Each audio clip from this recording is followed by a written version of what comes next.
আজকে আমি অনেক দিন পর তোমাদের সাথে অন্য একটি রেসিপি শেয়ার করছি। অন্য রকম না, এটা খুব পরিচিত রেসিপি, যেটা তোমাদের খুবই ভালো লাগবে আশা করি।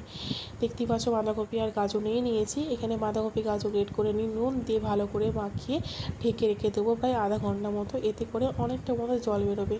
আর কড়াই তেল গরম করে পেঁয়াজ কুচি রসুন কুচি দিয়ে ভালো করে কষাবো। আর এতে দেবো গ্রেট করে রাখা আমাদের বাঁধাকপি আর গাজর। এতে করে অনেকটা জল বেরিয়েছিল, সেই জলটা ছেঁকে নিয়ে আমরা দিয়ে দিচ্ছি।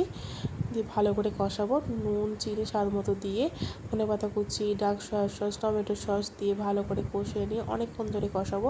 আর হালকা একটু জল দিয়ে ঢেকে রেখে দেবো, এতে করে সেদ্ধ হয়ে যাবে হালকা করে। দিয়ে অনেকক্ষণ ধরে কষানো হয়ে যাওয়ার পর আমরা এদিকে ডো করে নেবো একটা। ময়দাটাকে সাদা তেল আর নুন দিয়ে গরম জল দিয়ে ভালো করে মেখে নিয়ে লুচির আকারে শেপ নিয়ে পুরগুলোকে আমরা দিয়ে দেবো। ব্যাস, মোমোর আকারে দিয়ে ওদিকে জল গরম করতে দিয়ে দিয়েছিলাম উনুনে, বাটিতে একে একে দিয়ে আমরা মোমো সার্ভ করবো। গরম গরম মোমো খেতে কার কার ভালো লাগে, আশা করি সকলেরই ভালো।